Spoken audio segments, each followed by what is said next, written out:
নমস্কার, আমার গল্পপাঠ আসরে আপনাকে স্বাগত জানাচ্ছি। আজ আমি পড়ে শোনাচ্ছি শরৎচন্দ্র চট্টোপাধ্যায়ের দর্পচূর্ণ গল্পটির প্রথম পর্ব। সন্ধ্যার পর ইন্দুমতি বিশেষ একটু সাজসজ্জা করিয়া তাহার স্বামীর ঘরে প্রবেশ করিয়া কহিল, কি হচ্ছে? নরেন্দ্র একখানি বাঙ্গালা মাসিকপত্র পড়িতেছিল। মুখ তুলিয়া নিঃশব্দে ক্ষণকাল স্ত্রীর মুখের পানে চাহিয়া থাকিয়া সেখানি হাতে তুলিয়া দিল। ইন্দু খোলা পাতাটার উপর চোখ বুলাইয়া লইয়া জোড়া ভ্রু ঈষৎ কুঞ্চিত করিয়া বিস্ময় প্রকাশ করিল।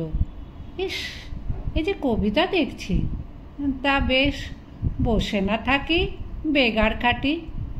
দেখি এখানে কি কাগজ?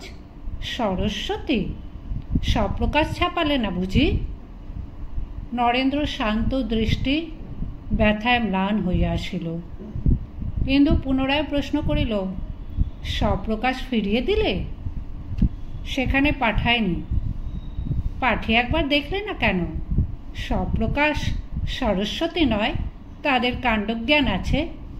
এই জন্যই আমি যাতা কাগজ কখনো পড়ি নে। একটু হাসিয়া ইন্দু আবার কহিল, আচ্ছা, নিজের লেখা নিজেই খুব মন দিয়ে পড়ো, ভালো কথা। আজ শনিবার, আমি ও বাড়ির ঠাকুরজিকে নিয়ে বায়োস্কোপ দেখতে যাচ্ছি। কমলা ঘুমিয়ে পড়েছে। কাব্যের ফাঁকে মেয়েটার দিকেও একটু নজর রেখো।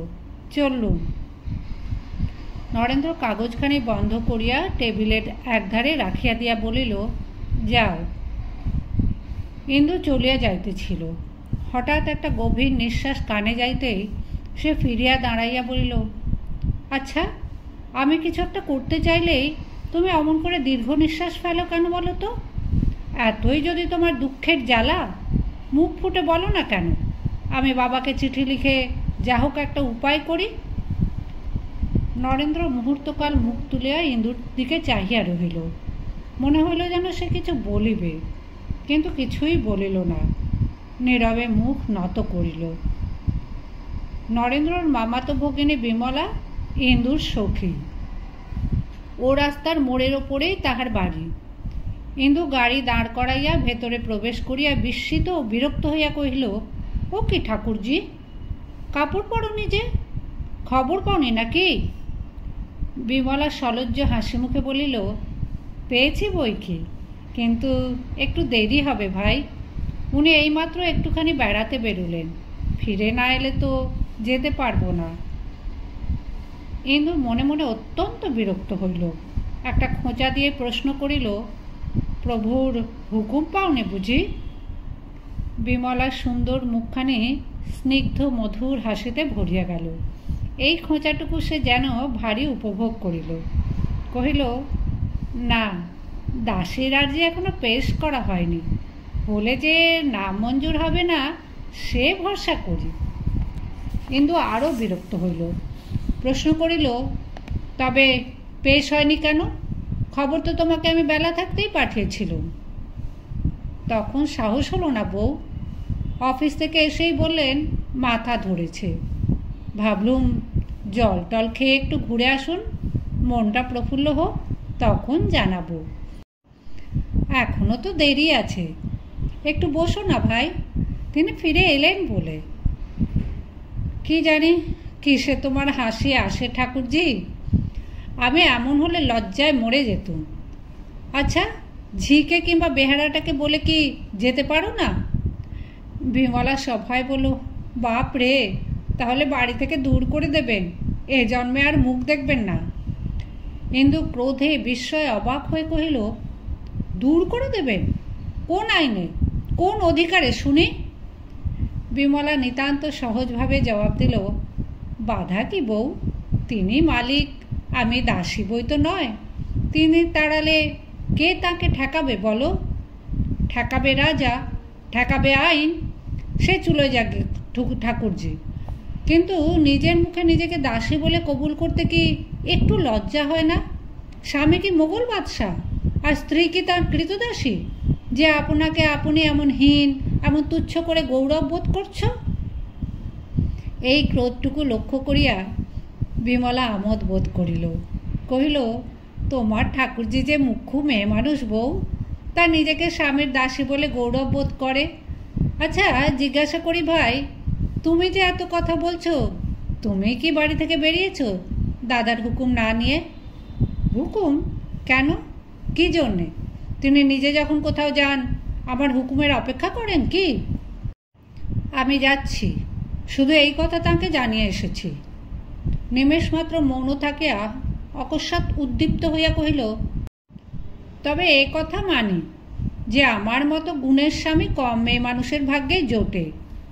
আমার কোনো ইচ্ছেতেই তিনি বাধা দেন না, কিন্তু এমন যদি নাও হতো, তিনি যদি নিতান্তই অবিবেচক হতেন, তাহলেও তোমাকে বলছি ঠাকুরজি, আমি নিজের সম্মান 16 আনা বজায় রাখতে পারতুম।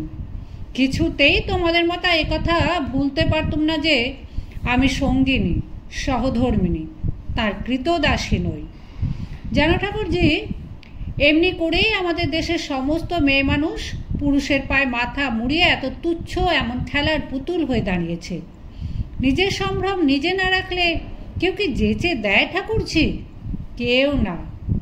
আমার তো এমন স্বামী, তবুও কখনো তাকে আমি একথা ভাববার অবকাশ দিইনি। তিনিই প্রভু আর আমি স্ত্রী বলেই তাঁর বাদী। আমার নারী দেহেও ভগবান বাস করেন, এ কথা আমি নিজেও ভুলি নে, তাঁকেও ভুলতে দিই নে। বিমলা চুপ করিয়া শুনিয়া একটা নিঃশ্বাস ফেলিল, কিন্তু তাহাতে লজ্জা বা অনুশোচনা কিছুই প্রকাশ পাইল না। কহিল, জানি নেব আত্মসম্ভ্রম আদায় করা কি, কিন্তু তার পায়ে আত্মবিসর্জন দেওয়াটা বুঝি। ওই যে উনি এলেন, একটু বসো ভাই, আমি শিগগির হুকুম নিয়ে আসি বলিয়া হঠাৎ একটু মুখ টিপিয়া হাসিয়া দ্রুত পায়ে প্রস্থান করিল। ইন্দু এই হাসিটুকু দেখিতে পাইল, তাহার সর্বাঙ্গ রাগে রি রি করিয়া জ্বলিতে লাগিল। বায়োস্কোপ হইতে ফিরিবার পথে ইন্দু হঠাৎ বলিয়া উঠিল, ঠাকুরজি, হুকুম না পেলে তো তুমি আসতে পারতে না। বিমলা পথের দিকে চাহিয়া অন্যমনস্ক হইয়া কি জানি কি ভাবিতেছিল, বলিল, না, তাই আমার মনে হয় ঠাকুরজি, আমি যখন তখন এসে তোমাকে ধরে নিয়ে যাই বলে তোমার স্বামী হয়তো রাগ করেন। বিমলা মুখ ফিরাইয়া কহিল, তাহলে আমি নিজেই বা যাব কেন বউ? বরং আমার ভয় হয় তুমি এমন করে এসো বলে দাদা হয়তো মনে মনে আমার ওপর বিরক্ত হন। ইন্দু সগর্বে কহিল, তোমার দাদার সে স্বভাব নয়। একে তো কখনো তিনি নিজের অধিকারের বাইরে পা দেন না, তাছাড়া আমার কাজে রাগ করবেন? আমি ঠিক জানি এ স্পর্ধা তার স্বপ্নেও আসে না। বিমলা মিনিট দুই স্থির থাকিয়া গভীর একটা নিঃশ্বাস ফেলিয়া মৃদু কণ্ঠে বলিল, বউ, দাদা তোমাকে কি ভালোই না বাসেন, কিন্তু তুমি বোধ করি। এতক্ষণে ইন্দুর মুখে হাসি ফুটিল। কহিল, তার কথা অস্বীকার করিনি, কিন্তু আমার সম্বন্ধে তোমার সন্দেহ হলো কিসে? তা জানি নে বউ, কিন্তু মনে হয় যেন। কেন হয় জানো ঠাকুরজি, তোমাদের মতো পায়ে লুটিয়ে পড়া ভালোবাসা আমার নেই বলে। আর ঈশ্বর করুন আমার নারী মর্যাদাকে ডিঙিয়ে যেন কোনোদিন আমার ভালোবাসা মাথা তুলে উঠতে না পারে। যে ভালোবাসা আমার স্বাধীন সত্তাকে লঙ্ঘন করে যায়, সে ভালোবাসাকে আমি আন্তরিক ঘৃণা করি। বিমলা গোপনে শিহরিয়া উঠিল। মিনিট খানেক চুপ করিয়া থাকিয়া ইন্দু কহিল, কথা কও না যে ঠাকুরজি, কি ভাবছ? কিছু না, প্রার্থনা করি দাদা তোমাকে চিরদিন এমনিই ভালোবাসুন। কারণ যতই কেন বলো না বউ, মেয়ে মানুষের স্বামীর ভালোবাসার চেয়ে বিশ্বব্রহ্মাণ্ডও বড় নয়। মুহূর্তকাল মৌন থাকিয়া বিমলা পুনরায় কহিল, কি জানি কি তোমার নারী মর্যাদা আর কি তোমার স্বাধীন সত্তা। আমি তো আমার সমস্তই তাঁর পায়ে ডুবিয়ে দিয়ে বেঁচেছি। সত্যি বলছি বউ, আমার তো এমনি দশা হয়েছে, নিজের ইচ্ছে বলেও যেন আর কিছু বাকি নেই, তাঁর ইচ্ছেই। ছি ছি, চুপ করো চুপ করো। বিমলা চমকিয়া চুপ করিল, কিন্তু ঘৃণা ভরে বলিতে লাগিল, আমাদের দেশের মেয়েরা কি মাটির পুতুল? প্রাণ নেই, আত্মা নেই, কিচ্ছু।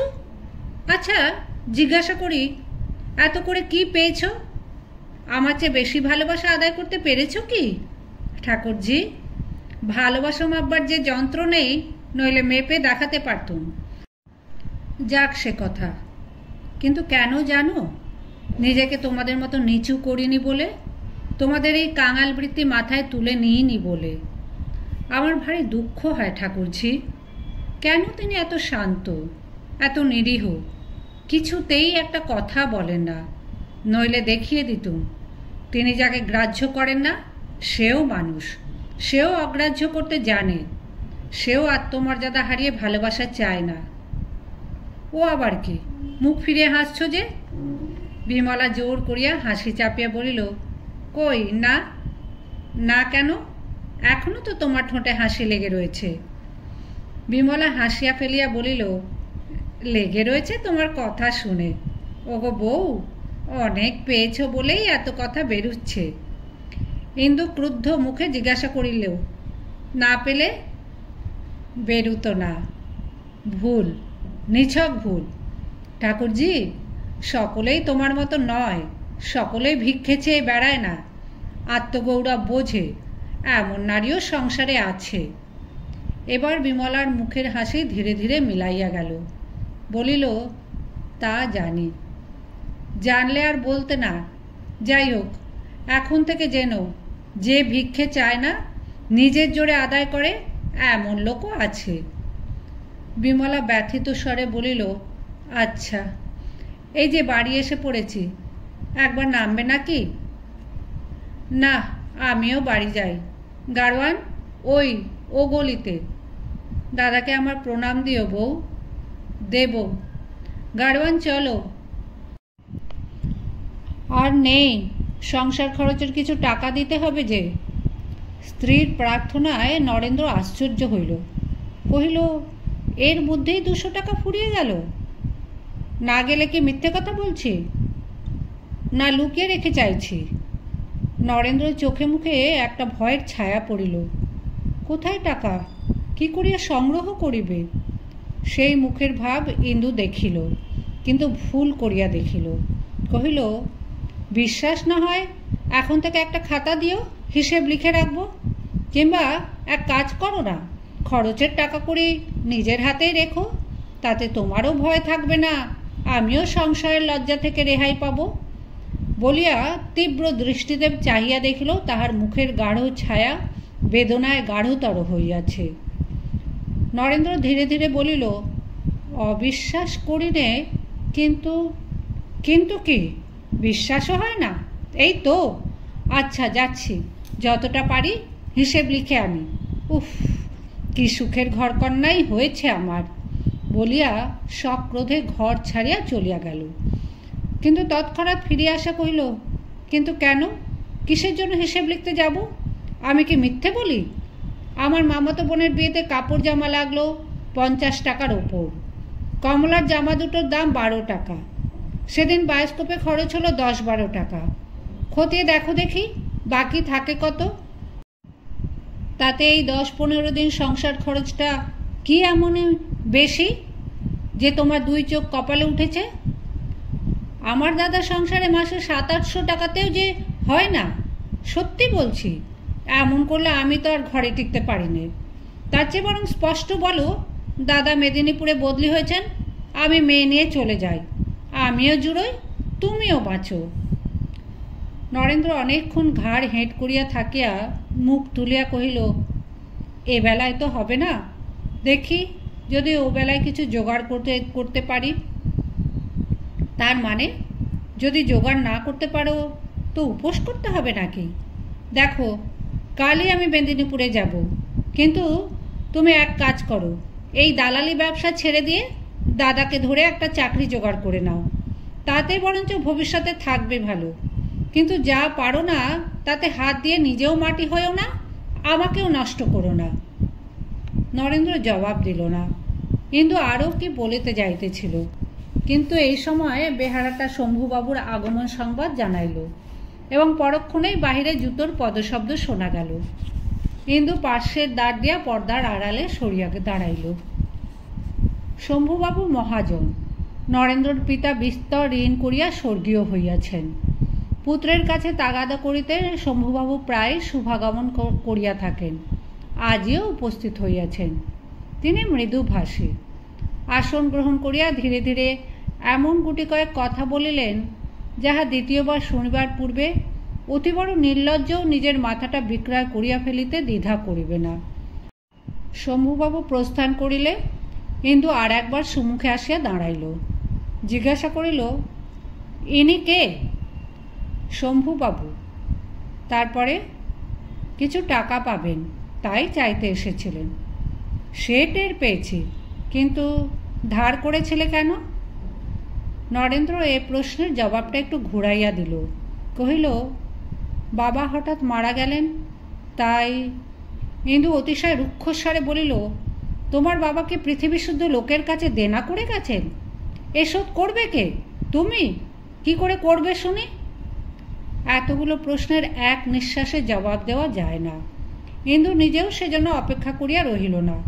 তৎক্ষণাৎ কহিল, বেশ তো, তোমার বাবা না হয় হঠাৎ মারা গেছেন, কিন্তু তুমি তো হঠাৎ বিয়ে করনি। বাবাকে এসব ব্যাপার তোমার তো জানানো উচিত ছিল। আমাকে গোপন করাও তো কর্তব্য হয়নি। লোকের মুখে শুনি তুমি ভারী ধর্মভীরু লোক, বলি এসব বুঝি তোমার ধর্মশাস্ত্রে লেখে না? বলিয়া ঠিক যেন সে যুদ্ধ করিয়া স্বামীর মুখপানে চাহিয়া রহিল।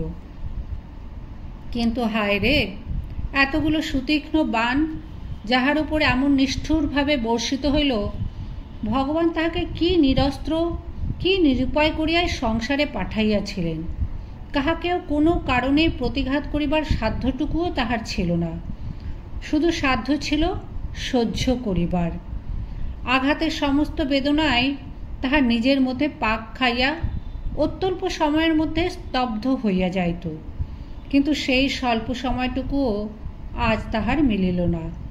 শম্ভুবাবুর অত্যগ্র কথার জ্বালা কণামাত্র শান্ত হইবার পূর্বেই ইন্দু তাহাতে এমন ভীষণ তীব্র জ্বালা সংযোগ করিয়া দিল যে তাহারই অসহ্য দহনে আজ সেও প্রত্যুত্তরে একটা কঠোর কথাই বলিতে উদ্যত হইয়া উঠিল, কিন্তু শেষ রক্ষা করিতে পারিল না।